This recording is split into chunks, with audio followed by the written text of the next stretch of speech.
Hi, I'm Tyson Franklin, and welcome back to this week's episode of Podiatry Marketing. With me, as usual, is my good friend, Big Jim Mack. How you doing today, Jim? Doing fantastic, Tyson. Excited to jump into another podiatry marketing topic with you today. Now, just enjoying the summer here in Montreal, and no, things are good. Okay, so before we get started, did you do your homework? What is your word for the year? Well, I might have spilled it a little bit on the previous podcast, but I think it's kind of two words. In-person connection is kind of what I'm going for in 2024. Had the great opportunity to go to New York to a conference, go to the ACFAS conference in Florida earlier, to the North Carolina State Conference. I'm going to the American Academy of Podiatric Sports Medicine, and giving some talks, but also just those hallway conversations with colleagues that I'm just meeting for the first time, or reconnecting with some previous either classmates or residency colleagues has been really rewarding so far in 2024. I'm excited to kind of finish off the year and maybe extend it a little bit into 2025 with these in-person connections. Face-to-face action. Maybe someday I'll come to Australia. I know that in order to fulfill that year of 2024, maybe I have to swing down to Cairns and see you and the family down there. Cairns. We're in Cairns. Cairns. Cairns. It's always find it funny. Whenever Americans say Cairns, it always sounds like they're kicking a can or like Cairns. It's quite interesting. Anyway, so what are we talking about today? So today's a common topic when I'm, having kind of an audit, or I'm talking to folks about how they gather patient reviews. And there's really two ways to go about doing it. And there's some pros and cons to gathering patient reviews. And this is really based off the fact that, patient reviews are really powerful, especially on Google and other platforms. It helps build trust. It's a signal to Google to rank your page higher based off of keywords that sometimes patients will leave in Google Ads. So, but there's different ways to go about kind of requesting these patient reviews. And there's definitely some pros and cons to both. I think, I'm kind of more on the side of more personalized or in-person requests from patients. Either your staff member sees somebody having a good experience, and either they ask them or you ask them, on the kind of during the checkout process to, would you like to receive an email or an SMS message to, share the great experience you had in our clinic. But there's also, software is evolving to the point now where it is possible to send kind of the automated patient reviews or request for review, which aren't necessarily the worst thing, but I think there's some pros and cons to each of these that we'll kind of dive into today to say, and maybe it depends on the volume of your clinic, what kind of staff you have. There's a lot of kind of variations about maybe why you would choose one over the other. I don't think one is necessarily, I prefer the personalized, but I think there is room for automation, depending on what the practice is like. But that's what we'll kind of jump into today. Yeah, I must admit, I like that personal touch more than an automated approach, but I think it comes down to the personality of the clinic, how big the clinic is, how busy they are, on which is going to suit the best. So which one are we going to talk about first? Yeah. So first, we're going to jump into the kind of the personal review requests, and just for a quick synopsis, what I mean is that maybe the patient had a great experience, and that this is kind of a person who'd be willing to kind of share some positive digital word of mouth about you, your staff, the care they received. And this is where the pros are. You do get that personal touch, right? When you see that patient and you know that they're ready for it, and you ask them straight out, not in a way that's any kind of pressure, but just asking them, you had a great experience with us. Would you mind taking the time to fill out a review on Google for us to help other patients in the local area know about the great care we provide? And it's a little bit more personal. It kind of shows that you have a stronger relationship with them by asking them out front. If they say no, that's totally fine. But it's a certain level of relationship and trust that you've built with that kind of personal touch. Was kind of the first pro of going for more like a personal review request as opposed to an automated one. Well, I think every person listening to this would have had a patient that sat down in front of them. You've done a review for whatever treatment you were planning or that you were doing. and the patient has just said to you, "Oh my God, I am so glad that I came in here. What you did X for me, and now I can do this, and you have changed my life." And as soon as you hear that, that is the perfect time to actually ask them to do a review for you. No, for sure. And a lot of people don't. They go, "Oh no, I feel weird asking them." Okay, they've just told you you're awesome. So there's no better time than, I think, right there and then to say, "Do you know there's a lot of people out there who don't know that we do this? Would you mind?" And you then run through how you would explain it. Yeah, that kind of approach, it just feels more human to me.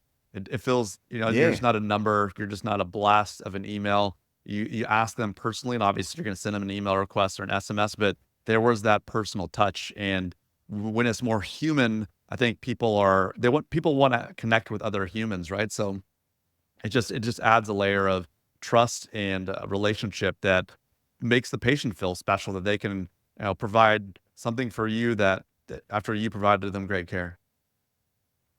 yeah. And I've been to businesses where I've been totally wrapped in whatever they've done, whether it was a product or a service. And I've had them say to me, go, "Oh, love it if you do a Google review for us." I go, "Yeah, not a problem. Thanks for." I'm happy that they actually asked Right. me. They didn't think, "Oh, you're some turkey that's walked into a business and left again."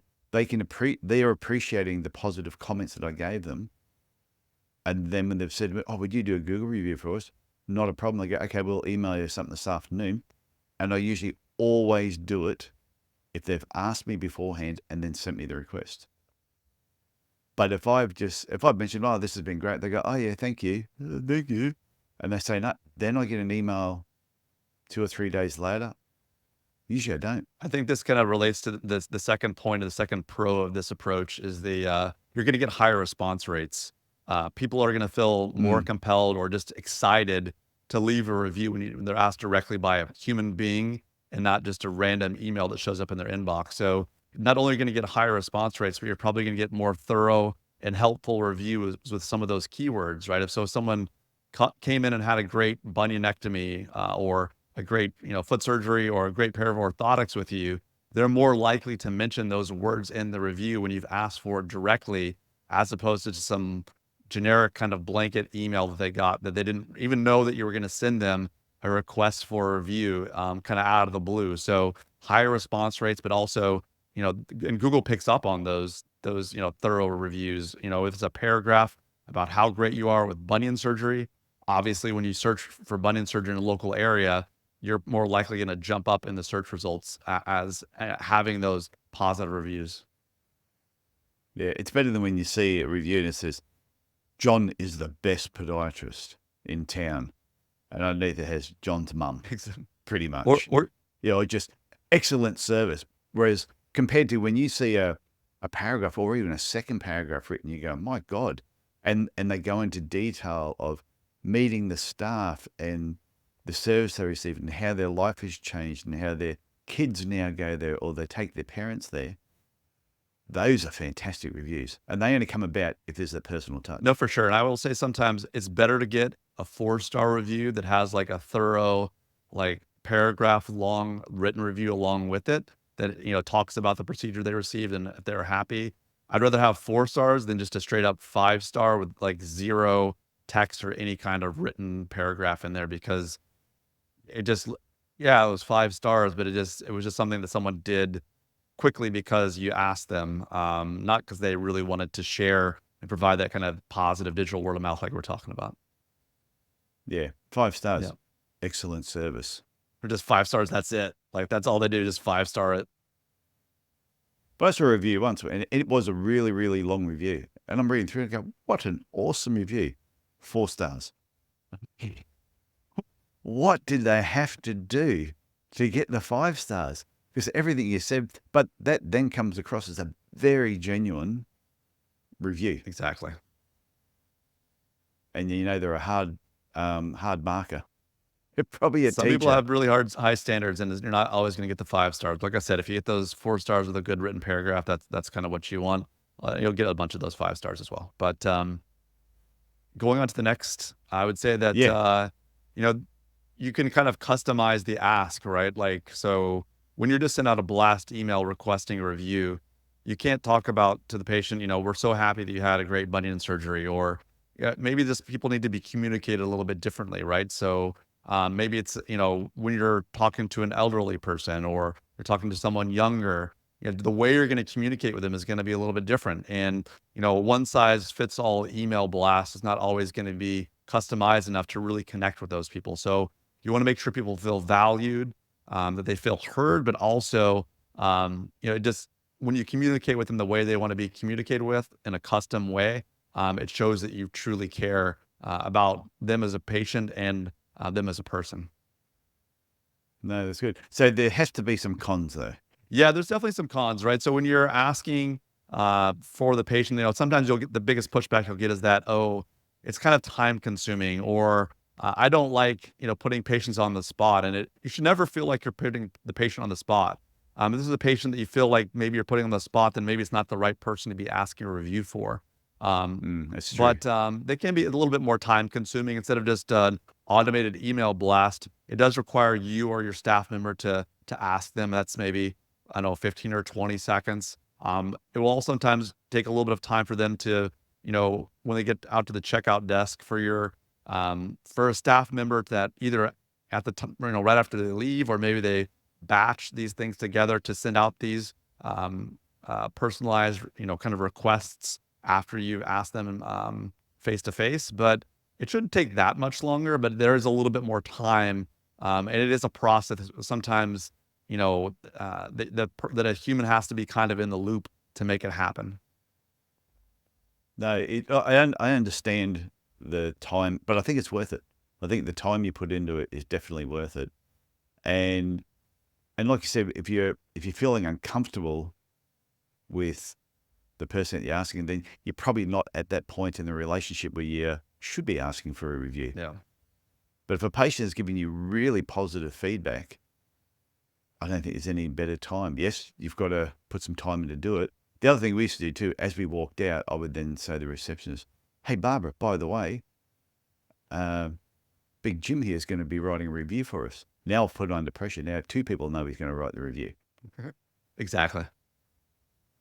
So are there any other cons? Yeah, another con is that, as you're kind of getting that workflow as far as, asking the patient for a review during the right time, there can be some inconsistency, right? Like you just need to make sure that you're training your staff, the front desk staff, and maybe the staff that helps, put the patient in the room or take them back out to the front desk to check out, that, you get into a good frequency and quality of the requests that you make. And, that can sometimes vary. Maybe you have a new staff member who needs more training about that, or, maybe someone's kind of sometimes we get busy in the office, but it has to be one of those things where you almost have a takeoff checklist. And, if someone expresses that they've had a great experience in the clinic, or, that they have, and they're kind of winding up maybe their current treatment course, that's kind of the perfect time to go in there and be consistent about asking for them. Obviously, it's someone who's in pain that came into their first appointment and they really haven't shown an improvement. Like, that's not what I mean about being inconsistent. You don't want to ask every single person for a review. You want to make sure you hit them No. at the right time. That's going to lead to those 5-star, well-written reviews. Yeah, and the other part too, like you said, with the inconsistency, is I've spoken to business owners, and we'll talk about reviews, and they go, "Oh no, I ask patients all the time, yeah, at the right time, but my staff just won't do it." And that is like one of the cons, because they might say that they're doing it, but they're never getting any reviews coming through. So it is that training is really Yeah, important. it's super important. And what happens once your business starts growing?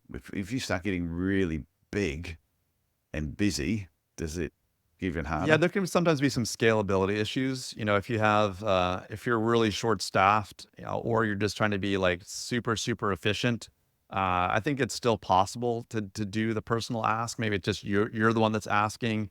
Maybe there's a checklist, or there's something on your EMR that, that flags the front desk person. There's ways to improve the efficiency if you're scaling and you don't have a ton of staff. But if there can sometimes be, if you're having turnover at your office, there can be some growing pains associated with that, or just, staffing pain. So it can be a bit of a problem. But like I said, if you're able to kind of create kind of an efficient system to ask for these personal reviews, The benefits can definitely outweigh, I still think you'll get better reviews from this system, but there are some ways Yeah.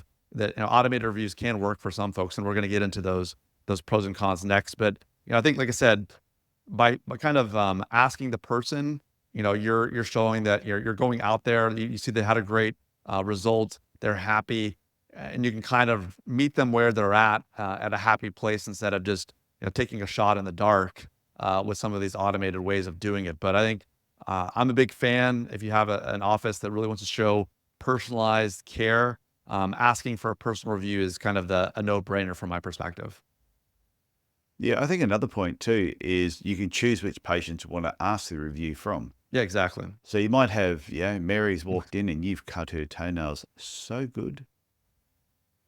You may not want a review from Mary saying, Jim cut my toenails so good, if that's not the type of patient you're trying to No, attract. exactly. It's a way to So filter. you can pick and choose. Yeah, filter the patients that you're actually asking for the reviews from. So what about the automated review requests? What are the pros if it's all automated? Yeah, so we talked a little about this in some of the, it's almost like a mirror image of the personal ask in a way, but Yeah. Yeah. so we'll kind of hit these home, but efficiency is one, right? So when you have automated systems set up, there's going to be less of this, inefficiency or inconsistency in granting requests. If you're asking requests from everybody, it can be done in an automated fashion. They're going to, happen quickly and consistently without any manual intervention by you or your staff. So you don't have to worry. You have to worry about that workflow. It's just something that's going to happen in an automated fashion. Yeah, no, that makes sense.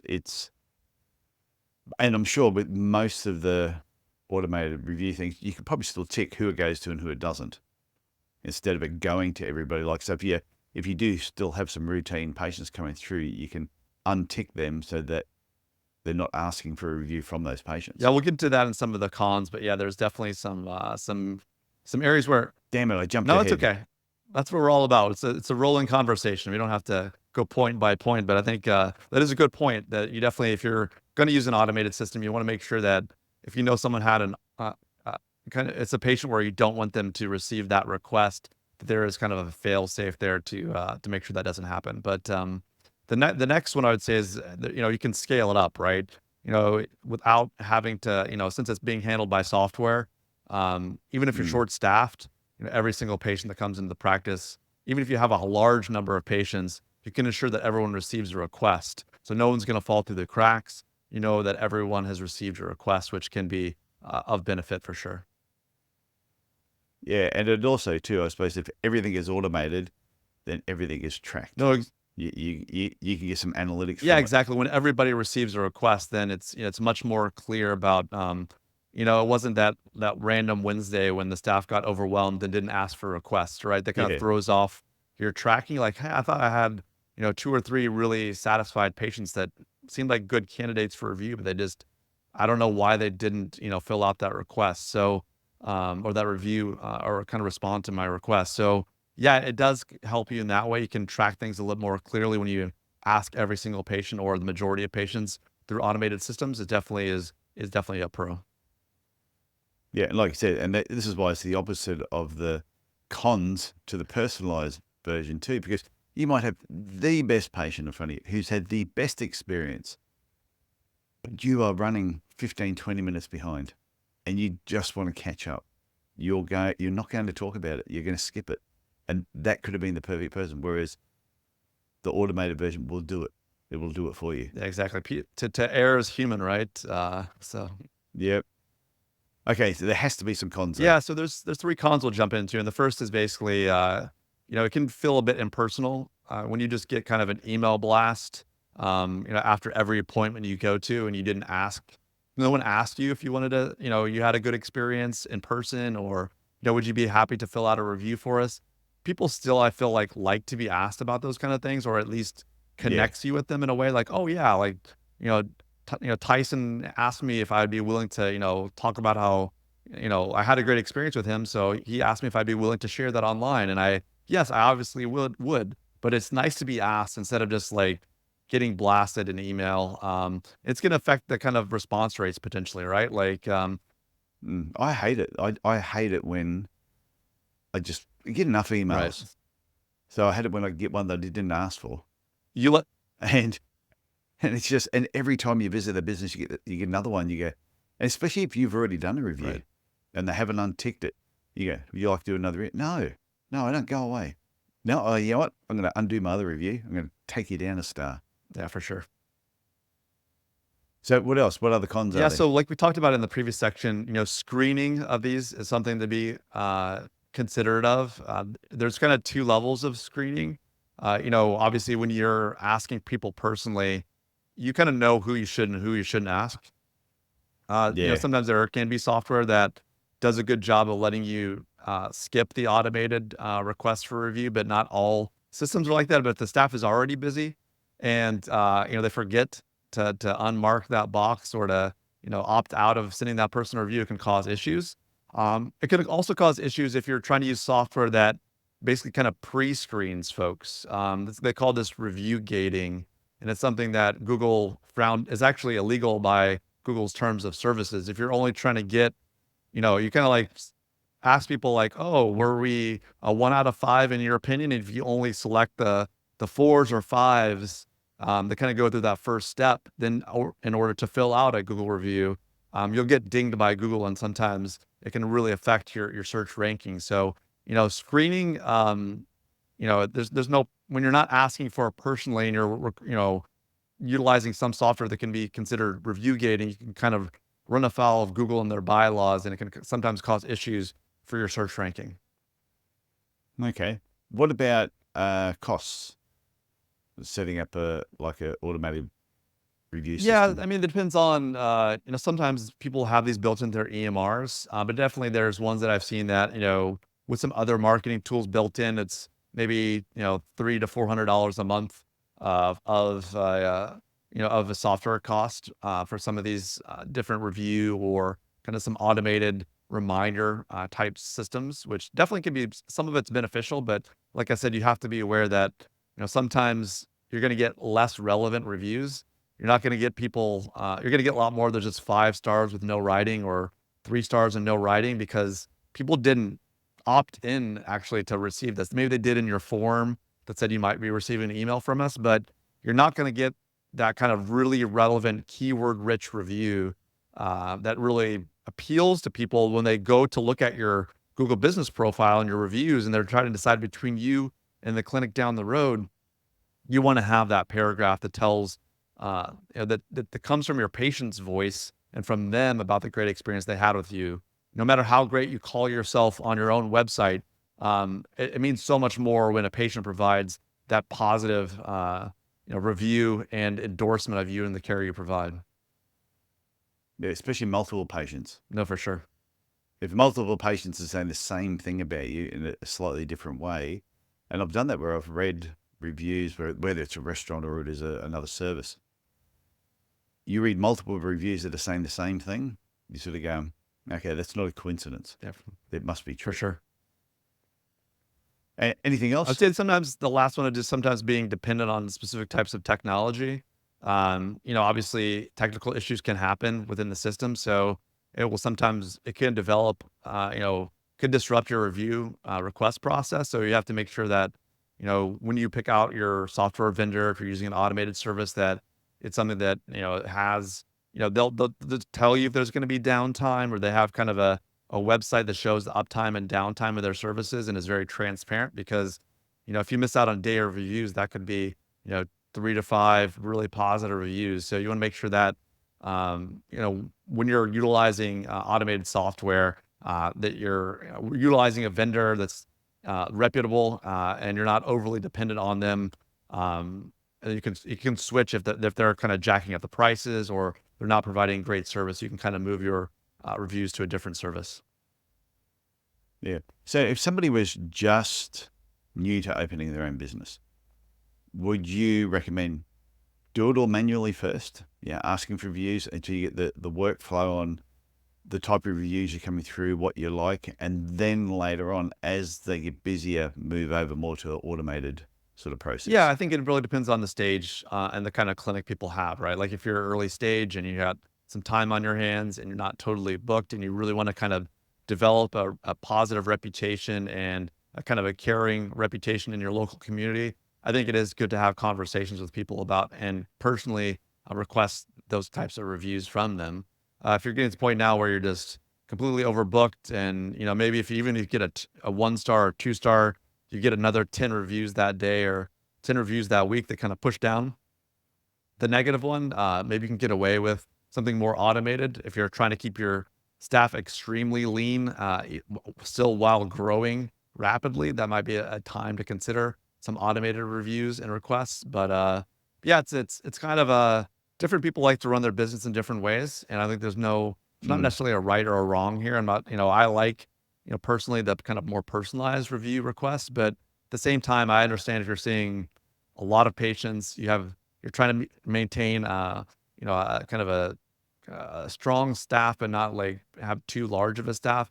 Something like an automated review software system can make sense. Just make sure that it's a reputable provider, and that you do have some of these kind of safeguards, kind of that come along with the software that aren't going to get you in trouble with Google if you do a bit of screening of some of those reviews. No, that it's all really good advice, and I think it's reviews are what's the word I'm looking for? That's okay, but I think they're super important because That's super important. That's like everybody knows they need everybody them. knows they need them. And I would say that, as time goes on, especially in 2024, when we're evolving with AI and all these tools that may disrupt Google search, chat GPT and things, how is information going to be served to us in the future? And I can Mm. guarantee you that reviews, whether they be through Google or some other platform in the future, are going to continue to be extremely important because it's patients talking about providers. And that really provides high quality information that you can't get from anywhere else. Everyone's going to say they had a high level of surgical training, or they do the best orthotics in town. But when patients talk about you and the care you provide, that's what really puts you over the top when it comes to people selecting to come to see you and seek out your care. I think all you gotta do is think about the last time you traveled somewhere and you were deciding on a restaurant that night. Did you look at the reviews before choosing which restaurant? 5 restaurants to choose from. How did you choose that restaurant? And patients are doing exactly the same thing, which is why you need positive reviews. Absolutely. And since this podcast is about reviews, if you're listening on Apple Podcasts, you're listening on Spotify, whatever your podcast player is, how about you just go in there, leave us 5 stars, write some things about, Tyson that you like, things, the topics you've enjoyed. Okay. Yeah, 3 stars now. Well, as long as there's some words there. But it's true. Everyone who's listening to this now, if you've been listening to this from the start, you're going all the way through, come on, give us a bit of love. You're listening to it right now. Go to your platform. If you don't know what to do, send us an email and we'll tell you what to do. But just go through, push all the buttons, hit 5 stars, write a comment, write 1 star if you don't like it. But if you've listened this far, I think you'd be used to us by now. But it's true. And that's why we've got to keep doing it. For sure. Okay, Jim, this has been very educational today. So thank you very much. My pleasure, Tyson. Okay, and I will talk to you next week, and hopefully we'll have more reviews. Yeah, sounds great. Okay, Bye see now. ya.